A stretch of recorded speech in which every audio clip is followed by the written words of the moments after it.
Askumni lagaa ya dhufee wallakka takkumaan dhufeetaan ijaan sin argaa.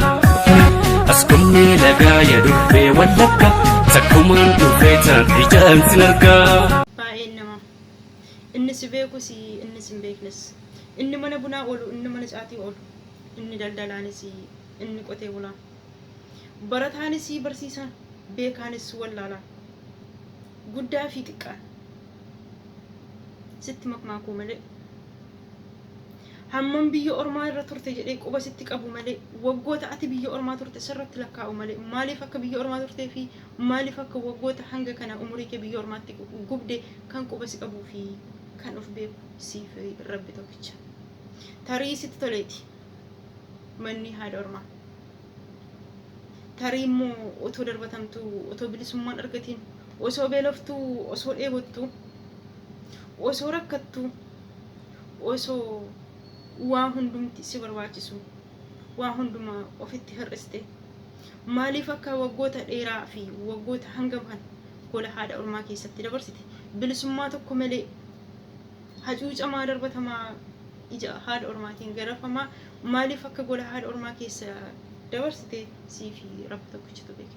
Nagaan dagan ashamaar qafuun nageenyi kan koo kan jaalaa kabajaa bakka jirtanitti suniif baay'eetu obboleeyyan kee qaqaalii fi gaggaarii hordoftoota boonee intartimentii warri keessaa warri alaa warreen afaan koo dhageessan cufti keessanuu akkam jirtu nagaa keessan aan obboleettiin keessan boonee intartimentii nagaa kooti galata rabbii ሰላም ብያለሁ የቦኔ ቤተሰቦች እንኳን ደህና መጣችሁ በድጋሚ ሀረ ቪዲዮ ብራትን ወልት ደብኔ ጅራ ሚሴንስ ብራዩ ካማምን ሊብራን akkuma isin na hordoftan namni na hordofu waan jiruuf isaaniifis nagaa waan barbaachisuuf nagaa isaanii gaafadhe noof kolcha afaanichi badaa waan hin beekneef jechuudha. Nagaan immoo nagaan kan waaqayyooti, nagaan dhuma hin qabu waan ta'eef walii keenya nagaa wal gaafachuun dirqama hanga ijoollee waaqayyoo ta'anitti jechuudha. Kanaafi nuti ijoolleen biyya ormaa nuti gaafa duunellee reeffi keenya karaa seeraatiin yoo gale reeffi keenya harka mootummaatiin yoo gale gatii reeffa keenyaallee birriin maatii keenyaaf kan kanfalamu nuti warri aarsaa guddaa biyya ormaatti kaffalle nuti warri aarsaa guddaa biyya ormaatti baasne maaliif akka biyya ormaa turree fi maaliif akka biyya ormaatti yeroo keenya dabarsinee fi umurii keenya hanga kana biyya ormaatti dabarsine kan qubanu qabu unuu fi rabbi tokkicha. Namuu biyya isaa hin jibbu, namuu biyya isaa keessa jiraachuu hin jibbu, namuu gaa'ela dhaabbachuu hin jibbu, namuu daa'ima godhachuu hin jibbu. Ati kaawwadhus hin kaawwatiinis, qabaadhus hin qabaatiinis abbaa keetii caalta. Osoo gufuun sitti darbatamu, osoo jechoota baay'ee si baachisanii, otoo ba'aa baay'ee sirra kaa'anii, otoo duula sirratti duulanii, otoo waa hedduutiin si gufachiisanii hamma humna kee hanga dandeettii kee hanga beekumsa kee maatii keedhaa jiraatteetta.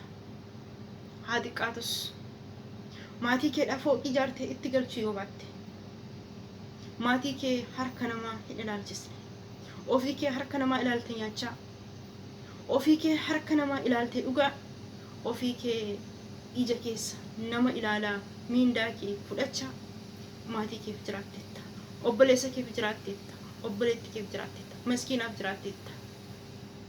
Guyyaa tokko baachuu yoo baate guyyaa tokko waan gaarii hojjetteetta.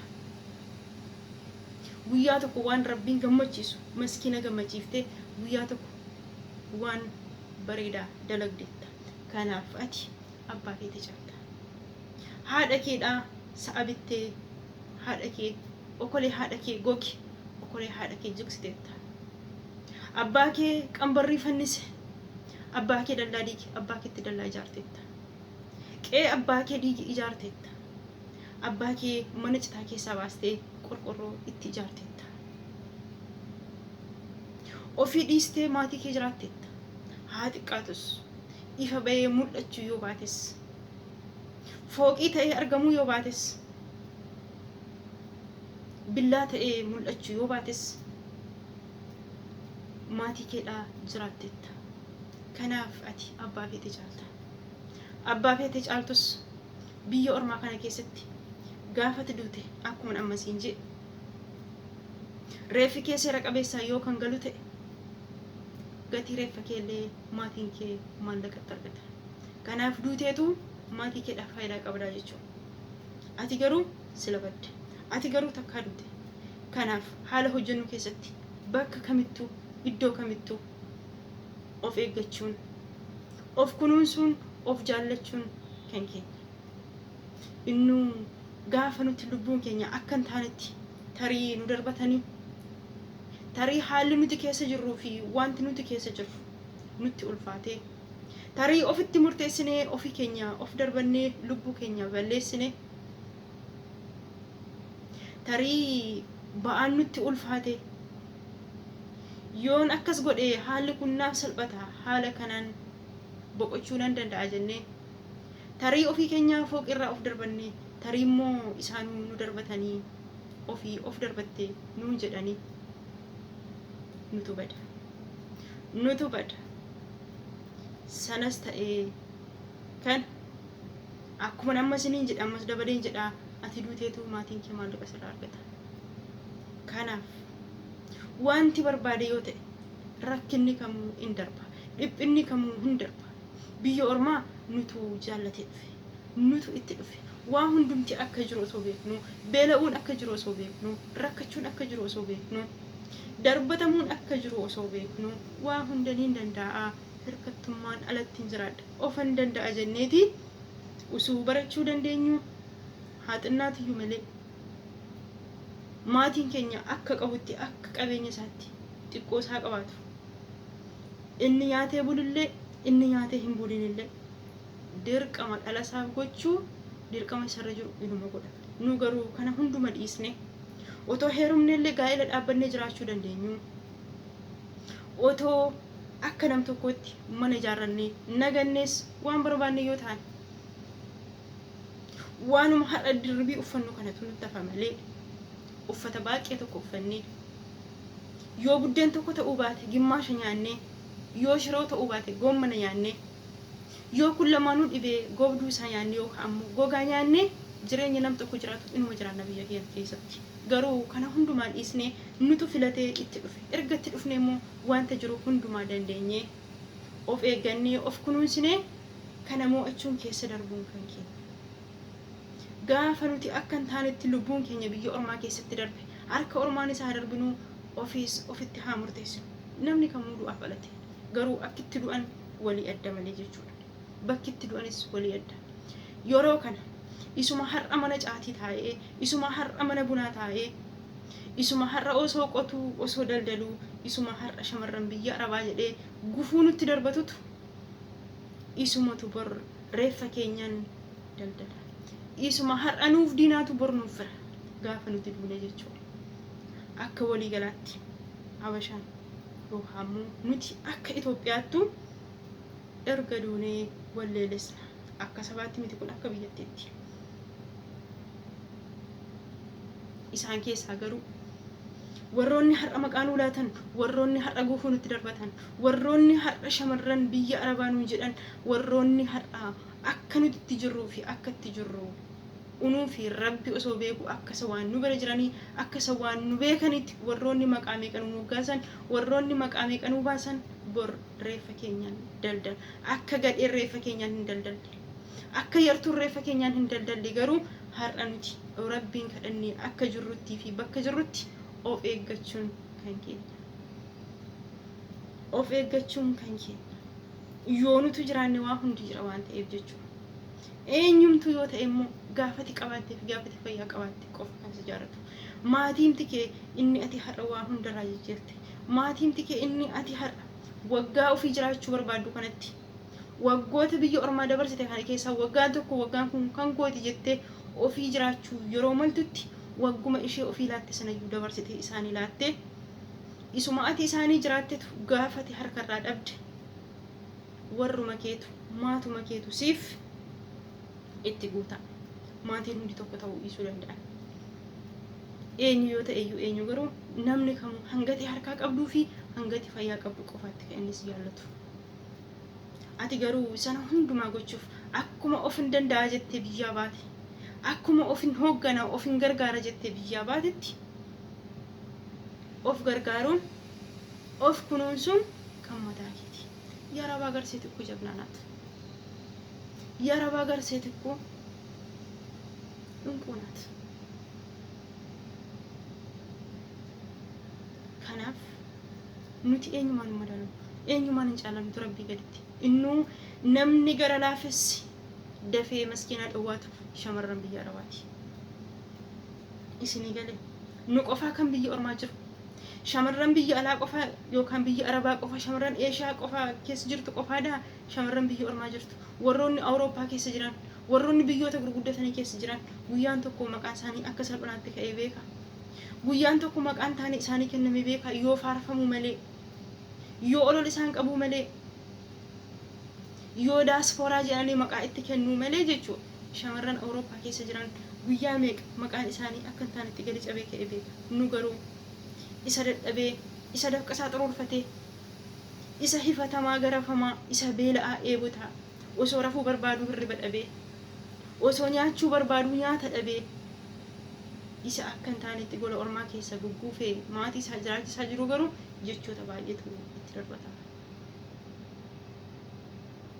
Amma mata dureen keenya inni ijoo yookaan mata dureen keenya inni ijoon nuti yoo ofiif bakka laanne nuti yoo har'a of kunuunsine maatii gargaaruun akkuma jirutti ta'e maatiuma kanayyuu maatuma jireenya keenya dhiisne maatuma jiraachuu jirru kanayyuu maatuma kanayyuu yoo nuti jiraanne yoo nuti of kunuunsine haala jaraallee yoo nuti eegganne warroota dabarsanii nu laatan kanallee warroota darbatanii akka lubbuun keenya baatu taasisan kanallee nuti gadi jenne akka dabartu beekne guyyaan kun bor akka hin taane beekne waan hunda keessa baquu keenya gadi qabne yoo nuti dabar bor guyyaa biraati. Today is not tomorrow. Bor guyyaa biraati. Galgallii fi ganamnu walii adda. Galgallii fi ganamnu walii adda. Guyyaan ifa galgalli dukkanaa jechuudha. Kana jechuun galgalli sun akka dhi'atti ni bari'a. Kanaaf rakkina har'a dabartuuf jennee jarrillee akka isaan nu dabarsan yookaan akka isaan lubbuu keenya dabarsan karaa saaquu dhiisuu nullee ammoo wanti barbaade yoo nu mudate wanti barbaade yoo nurra ga'e dabarsinee ofii keenya of balleessuu dhabu. Yeroo darbe waggaa arfan baraanaa na fakkaate moo waggaa 3 mucoon biyya keenyaa tokko qoricha dhugdee jedhan yookaan ammoo barakiina. Mucoon kun sababa jarra wajjin walii hin galleef jedhan lubbuun ishee akka hin taanetti darbee jechuudha. Wantichi hamma dhugaa akka ta'e namni adda baasee beeku hin jiru. Tarii jaratu qoricha laatee fi tarii jaratu ajjeese. Kanaaf mucoon sun kun lubbuun ishee darbee inuma dabartee jechuudha. Abbaan manaa ishee darbee kabaraa fuudhe. Maatiin ishee kun har'a jireenya dansaa jiraachaa jira jechuudha. Kanaafuu isa badeetu bade. Keessaa nuti warri biyya ormaa jirru kun du'a gaafa duunu du'a namaan duunu du'a saree duuna. Du'a saree duuna. Kunoo leef obboleetti keenya eengadda fooqirraa darbatan ta'e kan akka kanatti uffata ishee irraa harkisaa viidiyoo ishee waraabanii jechuudha. Duuti nuti biyya ormaatti duunu du'a sareeti. Du'a saree du'a kabaja hin qabne jechuudha. Reeffi keenyallee yookaan janaazaa moo janaazaa jedhan keenyallee suni kabaja hin qabu jechuudha. Kanaaf nuti ofaa jaallannu nuti bakka of yaalan ofaa kunuunsu rakkinni immoo hin darbiti. Rakkinatu hin darbiti. Guyyaanis hin darbiti. Ati garuu rakkina kana faana guyyaa kana faana yoo dabarte bal'ina boruu arguu hin dandeessu jechuudha. Haa xinnaatu iyyuu malee waan barbaade yoo ta'e iyyuu akka har'a nutti dukkanaa'e kanatti akka har'a waan hundumti nutti jijjiirame kanatti rabbiin nu himbisu. Haa xiqqaattus waggaa tokko yoo ta'u baate ji'a tokko guyyaa tokko rabbiin inni boqochiisa jechuudha. Nuuf dabarsaa jechuudha. Kanaaf wanti abdiin kutachiisu akka illee jiru. Jaallatanis jibbanis ammoo nuti abbaa fe'ee jaalla. Nuti shamarran biyya Arabaa abbaa fe'ee jaalla. Innu dursinee namaaf bakka laanna waan ta'eef jechuudha.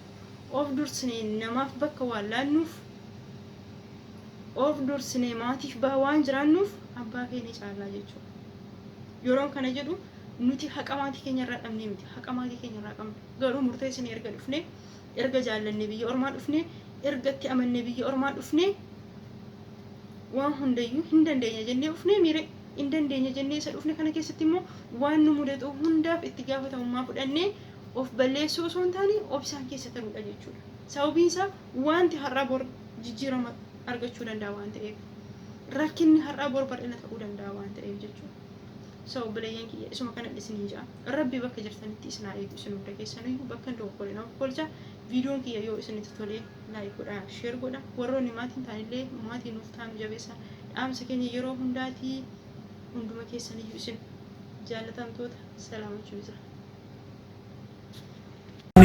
Askumni lagaa yaadufee wallakka sakkumaan dhufee taan ijaan sin argaa.